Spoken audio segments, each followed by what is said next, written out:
তো রাজশাহী বিশ্ববিদ্যালয়ে আপনি কিভাবে প্রাথমিক আবেদন করবেন এবং আপনি কিভাবে রকেটের মাধ্যমে পেমেন্ট করবেন সেটাই আজকের এই ভিডিওতে আমি আপনাদের সাথে শেয়ার করব। সো ভিডিওটার কোনো পার্টই আপনারা স্কিপ করবেন না, প্রতিটি পার্ট আপনারা ডিটেলসে দেখেন। আশা করি পুরোটা বিষয় আপনাদের ক্লিয়ার হয়ে যাবে। ওকে, তো শুরুতেই আমি আপনাদেরকে রিকোয়েস্ট করব, রাজশাহী বিশ্ববিদ্যালয়ের যে সার্কুলারটা আছে সেই সার্কুলারটা আপনারা খুবই ভালোভাবে মনোযোগ দিয়ে ডিটেলসে দেখবেন। আমি এখানে দেখালে অনেক সময় চলে যাবে, তাই আমি এখানে দেখাচ্ছি না। আমি আপনাদেরকে রিকোয়েস্ট করব এটা আপনারা ডিটেলসে দেখবেন। সেখানে কোন সাবজেক্ট পেতে হলে আপনার এইচএসসির কোন সাবজেক্টে কী গ্রেড তাদের রিকোয়ারমেন্ট আছে, বা পরীক্ষায় আপনাদেরকে কত নাম্বার পেতে হবে, কততে পাস, কোন সাবজেক্ট কোন বিভাগে কি করতে হবে, সব কিছু আপনারা এখান থেকে ভালোভাবে দেখে নেবেন। এবং কোন ইউনিটে কোন সাবজেক্টে কয়টা সিট আছে এই সব কিছু আপনারা ডিটেলসে দেখে নেবেন। আশা করি আপনাদের আর কোনো সমস্যা হবে না। তো কথা না বাড়িয়ে কিভাবে আপনারা অ্যাপ্লাই করবেন সেই ডিটেলস টাইম আপনাদেরকে দেখাচ্ছি। শুরুতেই আপনি আপনার কম্পিউটারের একটা ব্রাউজারে চলে যাবেন। ব্রাউজারে চলে যাওয়ার পর আপনি সেখানে লিখবেন RU অ্যাডমিশন। এটা লিখলেই আপনার সামনে যে ফার্স্ট লিঙ্কটা আসবে সেটা আপনি ক্লিক করবেন। ক্লিক করলেই এখন যে ইন্টারফেসটা দেখতে পাচ্ছেন এই ওয়েবসাইটটাতে আপনাকে নিয়ে যাবে। এটাই হচ্ছে রাজশাহী বিশ্ববিদ্যালয়ের অ্যাডমিশনের মেইন ওয়েবসাইট। আরেকটা কথা বলে রাখি, অনেকে কিন্তু মোবাইল থেকে আপনারা অ্যাপ্লাই করতেছেন। অনেক গ্রুপে দেখতেছি অ্যাপ্লাই করতে যে অ্যাপ্লাইয়ের অনেক সমস্যা হচ্ছে, অঞ্চল আপনারা সিলেক্ট করতে পারছেন না, পেমেন্টে অনেক ইস্যু হচ্ছে। তো আমি বলবো আপনারা কম্পিউটার থেকেই এটা অ্যাপ্লাই করেন। দরকার হলে আপনারা দোকানে যায় সেখান থেকে আপনি কম্পিউটার দিয়ে অ্যাপ্লাই করেন, কারণ এই ওয়েবসাইটগুলো মূলত কম্পিউটার বেসড করেই মেক করা হয়। যদিও এটা ফোনে চলে, কিন্তু এখানে ডিটেলস আপনাকে ভালোভাবে স্মুথলি কাজ করতে হলে কম্পিউটার ইউজ করতে হবে। তো এখানে আপনি কি করবেন, এখানে দেখতে পাচ্ছেন অনেক ধরনের লিঙ্ক দেখাচ্ছে, মানে admission notice, number of seats, conditions for different units, conditions for quota, আরও ব্লা ব্লা ব্লা অনেক কিছু দেখাচ্ছে। আপনি এখান থেকে সবগুলো ডাউনলোড করে ভালোভাবে পড়ে নেবেন।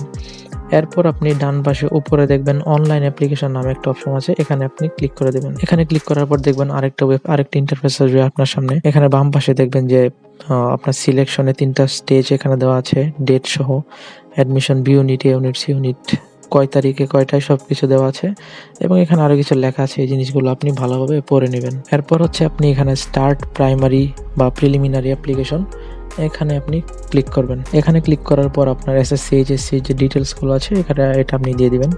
দিয়ে দেওয়ার পর নিচে দেখবেন যে একটা ক্যাপচা আছে, এখানে আপনি 2টা সংখ্যা যোগফল দিয়ে দিবেন, যেমন 25 + 2 = 27। 27 দিয়ে আপনি এখানে সাবমিট করলেই আপনাকে এরকম একটা ইন্টারফেসে নিয়ে আসবে। এখানে দেখবেন যে আপনাকে মোবাইল নম্বর প্রদান করার জন্য বলতেছে। এইটা কিন্তু খুব ক্রুশিয়াল একটা জিনিস। আপনি এখানে আপনার যে মোবাইল নম্বরটা সবসময় ইউজ হয়, ওপেন থাকে, এই মোবাইল নাম্বারটা এখানে দিবেন, কারণ পরবর্তীতে সব কার্যক্রমের নোটিশ বা ওটিপি কিন্তু আপনাকে এই মোবাইল নাম্বারে পাঠানো হবে। তো মোবাইল নাম্বারে আপনি ক্লিক করবেন। ক্লিক করার পর আপনি ফোন নাম্বারটা দিয়ে সাবমিট করবেন। সাবমিট করার পর আপনার এখানে সম্ভবত একটা ভেরিফাই কোড যাবে। কোডটি দেওয়ার পর আপনি এখানে ওকে করে দিবেন। ওকে করে দেওয়ার পর দেখবেন আপনাকে এই ইন্টারফেসটা নিয়ে আসবে।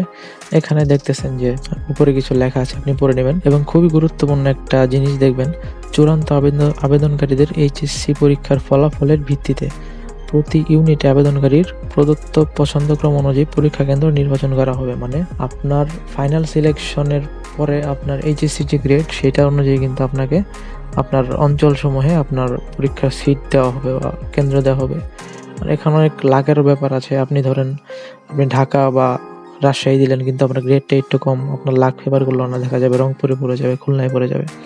তো এখানে আপনাকে একটু লাখের ফেভারও লাগবে, আপনি চাইলেই তার হবে না, এখানে তার উল্লেখই করে দিয়েছে। তো অঞ্চলগুলো আপনি কিভাবে সিলেক্ট করবেন এটা নিয়ে অনেকে এই সমস্যায় পড়তেছেন। আপনাকে এখানে হচ্ছে 5টা অঞ্চল দেওয়া আছে, 5টে আপনাকে সিলেক্ট করতে হবে। তো সবার ফার্স্টে আপনি যেটা রাখবেন, মানে যেখানে আপনি পরীক্ষা দিতে চাচ্ছেন সেটা আপনি সবার উপরে রাখবেন। যেমন আপনি ধরেন ঢাকায় পরীক্ষা দিতে চাচ্ছেন, আপনি ঢাকা এখানে ক্লিক করে উপরে যে দেখছেন একটা নীল কালার একটা বক্স দেওয়া, এটাই ক্লিক করবেন। তাহলে আপনার পছন্দক্রম ডান পাশের এই ঘরটায় একের পর এক পর্যায়ক্রমে সিলেক্ট হয়ে যাবে। আমি প্রথমে ঢাকা দিচ্ছি, দেন হচ্ছে আমি রাজশাহী দিব। রাজশাহীতে ক্লিক করে আপনি ওই মাঝখানের ওই বক্সটাতে ক্লিক করলে রাজশাহী চলে যাবে।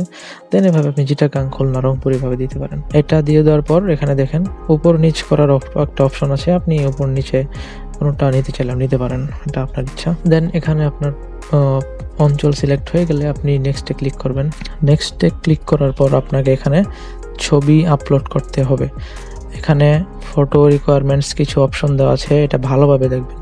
প্রথমেই দেখেন ছবি তোলার জন্য আপনাকে 300x400 পিক্সেলের একটা ছবি হতে হবে এবং সবচেয়ে গুরুত্বপূর্ণ জিনিস, ছবির ব্যাকগ্রাউন্ড অবশ্যই সাদা হতে হবে। এবং দেখেন স্কুল কলেজের ইউনিফর্ম পরা কোনো ছবি গ্রহণযোগ্য হবে না এবং এই ছবিটার কিন্তু পরে একটা সেলফির মাধ্যমে বায়োমেট্রিক ভেরিফিকেশন করা হবে, এই পয়েন্টটা নোট করেন। তো সবচেয়ে ইম্পর্টেন্ট জিনিস হচ্ছে সাদা ব্যাকগ্রাউন্ডের ছবি।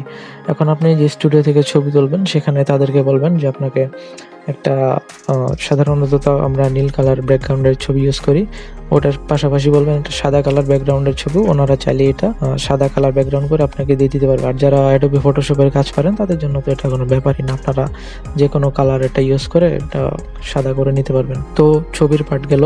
এই ছবিটা যখন আপনি আনবেন তো রিসার্চ কিভাবে করবেন সেটা এখন দেখে নেন। তো এখন আপনি আপনার ছবি কিভাবে রিসার্চ করবেন, আপনার ছবি রিসার্চ করতে হলে আপনি আপনার ব্রাউজারে চলে আসবেন। আমি মোজিলা ফায়ারফক্সে চলে আসছি। এখানে আসার পর আপনি লিখবেন পিক রিসার্চ, জাস্ট এতটুকু লিখে আপনি এন্টার করবেন। এন্টার করার পর একটা ওয়েবসাইট আসবে, আপনি ওয়েবসাইটে ঢুকে যাবেন। এখানে ঢোকার পর আপনার ছবিটি আপনি এখানে ড্র্যাগ এন্ড ড্রপ করে নিয়ে আসবেন। ছবিটি আনার পর আপনি কন্টিনিউ ক্লিক করবেন। কন্টিনিউ ক্লিক করার পর আপনি একটু নিচে যাবেন, এখানে দেখবেন যে 50% স্মলার নামে একটা অপশন আছে, এখানে ক্লিক করবেন। এখানে ক্লিক করার পর আপনি নিচে যে কাস্টম সাইজ এইটাই ক্লিক করবেন।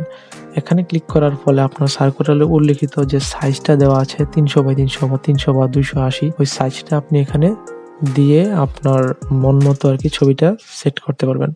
তো ওয়াইডে আমি ধরলাম 300 এবং হাইটে ধরলাম 300 আপনি দেওয়ার পর পিক্সেলে দেওয়া আছে, কোনো সমস্যা নেই। একটু নিচে যাবেন, নিচে যাওয়ার পর এখানে দেখবেন ডান পাশে নিচে ফাইল রিসাইজ, মানে কত কিলোবাইটের মধ্যে আপনার এই ফাইলটা হইতে হবে। ম্যাক্সিমাম সার্কুলারে 100 কিলোবাইট দেওয়া থাকে, তাই আপনি এখানে 100 দিয়ে দেবেন। 100 দিয়ে আপনি এখানে ডান এটাতে ক্লিক করবেন। এটাই ক্লিক করার পর আপনার ছবিটা ওকে, আপনি জাস্ট সেভ টু ডিস্ক এই অপশনটা ক্লিক করবেন। ক্লিক করলে দেখবেন ছবি এখানে ডাউনলোড হয়ে গিয়েছে। সো এভাবেই আপনি আপনার ছবিটা রিসার্চ করতে পারবেন। তো রিসার্চ কিভাবে করবেন আপনার ছবি সেটা অলরেডি আপনি দেখে ফেলছেন। তো এই রিসার্চকৃত ছবিটাকে আপনি এখানে আপলোড ফটোতে ক্লিক করবেন। ক্লিক করলে ছবিটা এখানে ব্রাউজিং এর মাধ্যমে অ্যাড হয়ে যাবে। অ্যাড হওয়ার পর আপনি নেক্সটে ক্লিক করবেন। নেক্সটে ক্লিক করার পর এখানে দেখবেন যে আপলোড সাকসেসফুল লেখা আসবে। আপলোড সাকসেসফুল লেখা আসার পর আপনি আবার নেক্সটে ক্লিক করবেন। এখানে দেখতে পাচ্ছেন যে সেলফি আপলোড করতে হলে নিজের কিউআর কোডটি আপনি স্ক্যান করবেন, মানে আপনার মোবাইলের যে স্ক্যানার আছে ওটা দিয়ে কিউআর কোডটা স্ক্যান করবেন। স্ক্যান করলে একটা অ্যাপ আপনাকে ইনস্টল করতে হবে প্লে স্টোর থেকে, ওটা হচ্ছে আরইউ অ্যাডমিশন নামে একটা অ্যাপ। অ্যাপটা ইনস্টল করে আপনি ওখানে আপনার ফার্স্টে যে ফোন নাম্বার দিয়েছিলেন ওই ফোন নাম্বার দিয়ে ওটা ভেরিফাই করবেন। ভেরিফাই করার পর হচ্ছে আপনাকে একটা ভালো করে একটা সেলফি নিতে হবে, কারণ আপনার একটু আগে দেখিয়েছিলাম যে এখানে বায়োমেট্রিক ভেরিফিকেশন করা হবে আপনার ছবি। তো ছবিটা একটু আপনি সতর্কতার সাথে একটা সেলফি নেবেন। সেলফি নেওয়ার পর এখানে দেখবেন ওকে করার অপশন আসবে, আপনি এটা ওকে করে দিলেই দেখবেন যে নেক্সট স্টেজে এই যে দেখেন আপনার মেন ছবির সাথে ওই আপনার সেলফি ছবিটা এখানে অ্যাড হয়ে যাবে। অ্যাড হলে এটা কিন্তু আপনার ফাইনাল সিলেকশনের সময় ওনারা কিন্তু জানাবে যে ছবিতে যদি সমস্যা না থাকে তাহলে তো ওকে, আর যদি থাকে তাহলে আপনাকে চেঞ্জ করার আরো অপশন দেবে। গতবার ওই সিস্টেম ছিল। তো এখানে দেখতে পাচ্ছেন আপনার সেলফি অ্যাড হয়ে গেছে, মানে আপনার ছবির কাজটা মোটামুটি শেষ। এবং আপনার হচ্ছে উপরে দেখবেন আপনার পার্সোনাল ইনফরমেশন, নিচে আপনার এসএসসি এইচএসসির আমলনামা এবং আপনার জোন ঢাকার আসে এইগুলো দেখাচ্ছে। এবং নিচে দেখবেন আপনার ইউনিটগুলো দেখাচ্ছে, unit B, unit C unit. এবং ডান পাশে নিচে দেখবেন ইউনিটগুলোর পাশেই সিলেক্ট করার অপশন আছে। এখন আপনি যদি ইউনিট সিলেক্ট করতে চান এতে ক্লিক করবেন সিলেক্টে। বিতে অ্যাপ্লাই করতে চাইলে বিতে, সিতে করতে চাইলে সিতে। আপনি তিনটাই যদি অ্যাপ্লাই করেন তাহলে সমস্যা নেই, 22 টাকাই লাগবে। কিন্তু আমার রিকোয়েস্ট থাকবে যদি আপনারা ফাইনালি কোনো ইউনিটে পরীক্ষা না দেন বা মানে আপনি 2টা ইউনিটে করলেন কিন্তু দেখা গেল যে একটা আপনি পরীক্ষা দিবেন না, এমনি করে রাখলেন, এমনি করেন না। কারণ রাজশাহীতে যেহেতু সিলেকশন আছে, এটা দেখা যাবে যে আপনার একটা অ্যাপ্লিকেশনের জন্য অনেক সময় যে ফাইনাল সিলেকশনের পর একজন যোগ্য প্রার্থী পরীক্ষা দিতে পারছে না। এই জিনিসটি একটু অ্যাভয়েড করবেন। আপনি যেটাই এক্সাম দেবেন যে ইউনিটে ঠিক ওই ইউনিটটি আপনি সিলেক্ট করবেন, এক্সট্রা কোনো ইউনিট সিলেক্ট করতে যাবেন না যদি আপনি ফাইনালি এক্সামটা না দেন। এখানে ধরলাম আপনি 3টাই পরীক্ষা দেবেন, আপনি 3টাই সিলেক্ট করবেন বা একটা দিলে একটাই সিলেক্ট করে আপনি অ্যাপ্লাই ক্লিক করবেন। অ্যাপ্লাই ক্লিক করার পর এখানে দেখবেন যে কোটা সংক্রান্ত কিছু জিনিস আছে। যদি আপনাদের কোনো কোটা থাকে আপনারা অ্যাড কোটায় ক্লিক করবেন। অ্যাড কোটায় ক্লিক করার পর হচ্ছে আপনারা যে অন্য বিষয়গুলো আছে কোটা রিলেটেড ওই বিষয়গুলো আপনারা এখানে দিয়ে দিবেন। আর নিচে দেখবেন যে বিকেএসপি সার্টিফিকেট যদি কারো থাকে, বিকেএসপি থেকে পাস করে থাকেন, ওই সার্টিফিকেটটা আপনি এখানে দিয়ে এখানে ওকে করে দিবেন। আর যদি কোনো আপনার এখানে কিছু না থাকে আপনি নিচে দেখবেন স্কিপের অপশন আছে, আপনি এটা স্কিপ করে দিবেন। স্কিপ করার পর দেখবেন আরেকটা ইম্পর্টেন্ট বিষয় যে প্রশ্নপত্রের ভাষা, ভর্তি পরীক্ষায় প্রশ্নপত্রের ভাষা নির্বাচন করুন। ম্যাক্সিমামই আমি জানি বাংলা দিবেন, বাংলায় প্রশ্ন চাইবেন, আর যারা ইংলিশ মিডিয়াম থেকে পরীক্ষা দিবেন তারা ইংলিশ সিলেক্ট করতে পারেন, সমস্যা নেই। এই বিষয়টা কিন্তু একটু কেয়ারফুলি দিবেন। দিয়ে আপনি নেক্সটে ক্লিক করবেন। নেক্সটে ক্লিক করলেই দেখবেন আপনার সব ইনফরমেশন ওকে, আপনার সব ডিটেলস দেখাচ্ছে। এখন শুধু আপনার পেমেন্টটা বাকি আছে। পেমেন্ট করতে যায় আবার অনেকে সমস্যায় পড়তেছেন, যেহেতু রকেট দিয়ে পেমেন্ট করতে হয়, অন্য কোনো অপশন নাই। তো রকেট অ্যাকাউন্ট যদি আপনার না থাকে, অ্যাকাউন্ট খোলা কিন্তু খুবই সহজ। প্লে স্টোর থেকে রকেটের অ্যাপটা নামায়া আপনার বিকাশের মধ্যে রকেট একটা অ্যাকাউন্ট করে ফেলতে পারেন। আর যদি অ্যাকাউন্ট আপনারা না করতে চান বা আপনার আশেপাশে কারো পরিচিত রকেট অ্যাকাউন্ট থাকে, আপনি এখানে পে অনলাইনে ক্লিক করবেন। অনলাইনে ক্লিক করার পর হচ্ছে আগের মতো বিকাশে যেভাবে আপনার রকেটের 11 ডিজিটের একটা নাম্বার দিবেন। আরেকটা ইম্পর্টেন্ট জিনিস হচ্ছে রকেটের 11 ডিজিটের পরে কিন্তু আরেকটা এক্সট্রা ডিজিট থাকে। এটা কিন্তু অনেকে মিস করতেছেন, আমি বিভিন্ন ফেসবুকের গ্রুপে দেখতেছি পেমেন্টে যা। তো এই ওই ডিজিটটা সহ কিন্তু এখানে দিবেন। ওটা আপনার অ্যাকাউন্ট হোক অথবা আপনি যার কাছ থেকে বা আপনার আশেপাশে পরিচিত কারো অ্যাকাউন্ট থেকে দেন, ওই লাস্ট ডিজিটটা সহ কিন্তু আপনি এখানে ওটা এন্টার করবেন। এন্টার করার পর হচ্ছে আপনার রকেটের যে পিনটা আছে ওইটা আপনি এখানে দিয়ে দিবেন। দিয়ে দেওয়ার পর এখানে সাবমিট করলেই দেখবেন অটোমেটিক্যালি একটা সিকিউরিটি কোড বা ওটিপি আপনার ফোনে যাবে, ওই যে নাম্বার থেকে দিয়েছেন রকেটের নাম্বারে। ওই কোডটা এখানে দিয়ে গোতে ক্লিক করলে আপনার পেমেন্ট শেষ। এখানে দেখবেন যে আপনার পেমেন্ট সম্পন্ন হয়েছে, একটা লেখা আসবে, কনফার্মেশন আসবে, মানে আপনার সব কিছু ওকে, সব কিছু ডান।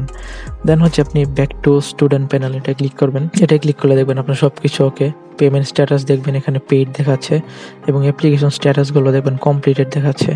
এবং আপনি দেখবেন উপরে একটা অপশন আছে ওই পেইডের পাশে ডাউনলোড, মানে আপনার পে স্লিপটা আপনি এখান থেকে ডাউনলোড করতে পারবেন। ওই ডাউনলোডে ক্লিক করলে দেখবেন আপনার এই পে স্লিপটা চলে আসবে। আপনার মানে আপনি যে 3টা ইউনিটে বা জয়টা ইউনিটে অ্যাপ্লাই করছেন, ফুল ইউনিটের সব কিছু ডিটেলস আপনাকে এখানে দেখাবে, মানে আপনার অ্যাপ্লিকেশনটা এখানে শেষ, এবং উপরে দেখবেন পেইড লেখা আছে। তো এটাই হচ্ছে রাজশাহী বিশ্ববিদ্যালয় আবেদনের প্রসেস, এবং আমি আশা করবো আপনারা খুব ইজিলি আবেদনটা করতে পারবেন। এবং আবারও বলছি, আপনারা আপনাদের কম্পিউটার বা পিসি বা ল্যাপটপ ইউজ করবেন এই আবেদন করতে, মোবাইল ইউজ করা থেকে বিরত থাকবেন। আর ভিডিওটা যদি ভালো লাগে অবশ্যই ভিডিওতে লাইক দিবেন, কমেন্ট করে জানাবেন মূল্যবান মতামত, এবং অবশ্যই চ্যানেলটা সাবস্ক্রাইব করে দিবেন। ধন্যবাদ।